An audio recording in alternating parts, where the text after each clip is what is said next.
Welcome back to this week's episode of COD Fun. Now, we're having a bit of a change of plans here. Instead of last week's, as we had said, Advanced Warfare, we're going to be sticking with Black Ops 1 for today. As you can tell from the intro music.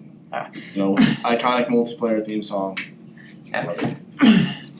Now, as we typically start off with, is we're going to be going with the campaign today. And just seeing where the Black Ops story had started with Mason, Woods, and at that time we had Bowman. And the first mission, you start off in Cuba, in a bar, you have Frank Woods next to you, and then Bowman. This policeman walks up to you, or soldier walks up, puts his hand on your shoulder, gives a little firm squeeze. And Woods hurries up, grabs his hand, shanks it in with a knife to the table, and then you start a full firefight in Cuba and such, which, of course, that's based off the Bay of Pigs invasion, which I believe was unsuccessful when it came down to actual history on that one. Now, of course, something I should start off with, this this Call of Duty is from 2010, so what some people consider the almost golden era of Call of Duties. Was that 13 years ago? Yeah. It makes us feel old now, don't it? Just going through playing the campaign and such.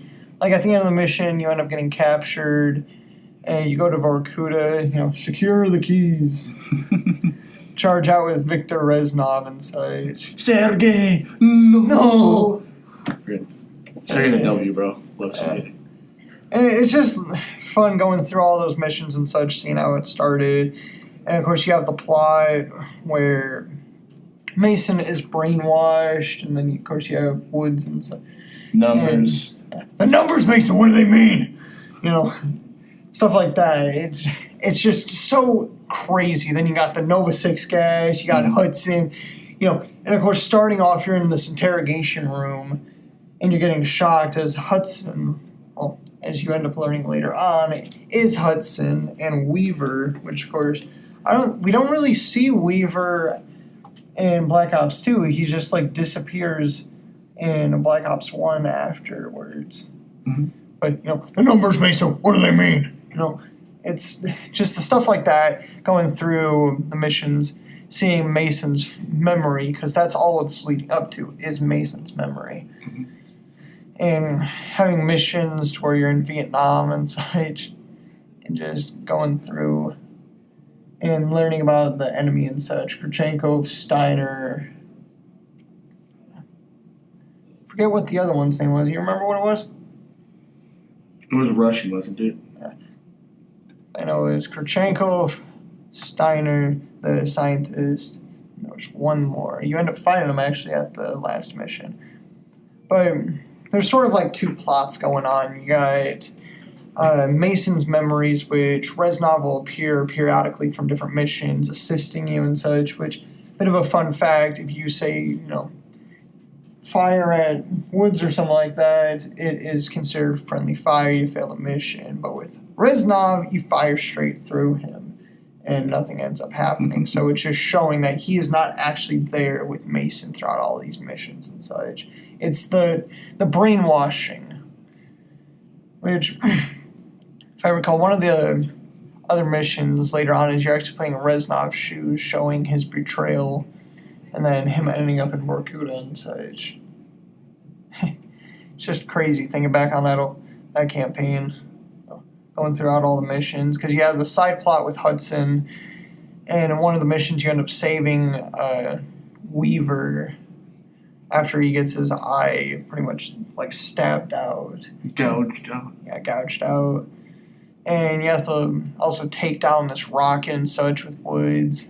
It's an action-packed campaign, and just for the first Black Ops. One of my favorite missions, I don't know the name of the mission, but you just see how behind these guys with a camera bit and then dig the knife into the throat. Oh, yeah, that's the Vietnam mission where I know it takes place during the daytime. You also have to sneak through the water. I believe it's actually the one. It's the one where your helicopter crashes down. You got to get out of there. Then you end up coming up right behind some people, taking them down, and then eventually you have to go quiet, and that's where you get the cranberry from. and having the side plot with Hudson, figuring out what is Nova 6, and then what are the numbers. It's a big mystery to this day. Because from what we know, Mason is a sleeper agent of sorts due to his brainwashing of Vorkuta, which then Viktor Reznov had actually ended up overriding with his own agenda. And just the thought of seeing the numbers, like we see this in Black Ops 2, the numbers will just like reappear at times. It's interesting to think about on all the different things within the story. Like one of the missions you're playing as Hudson, there's an Easter egg involving the Thunder Gun. And you end up talking to this like scientist where you're beating up like him for like the first half of the mission, and then people are trying to kill you with Nova gas, and he ends up getting killed before he can actually tell you what the numbers mean, and it just leads on this mystery. And of course, one of my favorite missions would probably actually have to be sneaking on Rebirth Island, which when you're doing that, you're playing as Mason, which you think that Reznov is with you when it's actually just you the entire time going through that. Then eventually you reach Steiner. And then through the second half of that mission, you're actually playing as Hudson with a team of people on tanks wearing hazmat suits. Only thing that sucks about that mission is, you get shot a few too many times, and, hazmat suit just breaks. Yeah, no, that one was annoying. It was annoying, but it was still a fun mission. Yeah. It really, even on the more casual difficulties, you had to play it a bit more slow paced, be careful and such. But that was my favorite mission in the campaign. And then, of course, right afterwards, Mason finally comes to this realization and knows where the main bad guy is. I'm sorry I can't remember his name. I've been going off of like 4 hours of sleep recently. So. And then we haven't played this for a couple of years for me, so. And for a while on my PS3, it just did not work on my PS3. To where anytime I would boot it up, it'd be a completely black screen. Well, I was able to fix that like about 2 months ago, but I play on my PS4 mainly. Bit sad, PS3 games don't work on the PS4. Just a bit of a sad part about it. Yeah, going throughout that last mission, because it's the same ship that you end up assaulting at the very end, is the one that you see at the very beginning when, throwing this out there, first mission, Fidel Castro, you assassinate him. And then just to learn, body double, bit of history here, the amount of times that the CIA attempted to assassinate that man and still failed. And Gavin has just pulled up the third person Dragovich. So I forgot his name. It's sad to think that for such like a memorable villain, I could not remember his name, but he's like the main antagonist throughout it all. And of course with Steiner being the German scientist and all, with the Nova 6 guys. The final mission, besieging the ship that Dragovich is on, and then as the ship's like flooding and stuff, you're just down there like choking him out. And it's like, that's when CODs used to end off with, just this big bang, like we did in Modern Warfare 3, Price falling through this roof as he hangs Makarov and such. And that, ending it off by drowning and strangling Dragovich after all that time of hunting him down, it's just a bit of fun, to say the least. Well, it's something that, we all miss from the older Call of Duties, a campaign to where we actually felt like we were doing something. Sure, someone in the water. A bit of a rash way to put it, but hey. Now, unless you have anything else to add about the campaign. No. And next part we're going over is the multiplayer, which I didn't play much of online. I played a little bit of online when I was like... I didn't play any online Black Ops. I was like 8 or something like that, running around. I used to play a lot of custom games. I loved most of the maps on there, too. It was just a really fun multiplayer. And did you try to do the getting the ray gun in multiplayer thing? You'd go on hill and mannequin heads, crouching down. Nuketown and stuff. Yeah, no, I never tried that. I heard about it so much, and it's like, nah. I saw it, I tried it, and it didn't work. And as a little kid, I got mad, These people always are like, oh, yeah, you do this, and this will be this. Like, Which, here's a bit of a tip for anybody who is listening. Do not fall for videos that were like, oh, do this step and then this step, and then you'll get this, like, ultra-powerful thing. Most of the time, they're just lying to you. The power of editing is amazing these days. It's just the amount of little kids that fall for it. So it's like, if you got kids or something like that who get frustrated, like, oh, I made this, like, Minecraft portal out of, like, glowstone. Why isn't it working? Just tell them it's fake. It ain't how the game works. Because kids, it's an easy way to, like, bait for views and such. Clickbaiting, as we know. Yeah. Know what today is. Which, so you didn't play online, but did you, like, play offline? All the time. Because that's the one where I really started getting good at Call of Duty because I was older when I played that one. So I was, like, starting with the snipers mainly because you can sniper out people. Because if you couldn't use a sniper, you weren't even a real gamer, you know?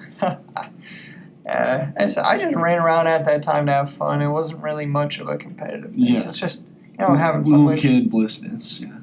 As we say every time on this podcast, though, any game can be made fun with just a few friends to play along with you. It really can change the experience of any game. It's just something to always think of, try to have those friends with you to make life just a bit better for all of you. Now, got anything else to say about multiplayer? What was your favorite gun to use in multiplayer? If you remember at all. It was the M14. I've been always a big fan of the M1 Garand, and just using that, I had an ACOG scope and a foregrip. It was so stupid, but it's just, it was fun though. Just messing around with that. I used to play on the map firing range, get up in that nice tower, and so just snipe the butts.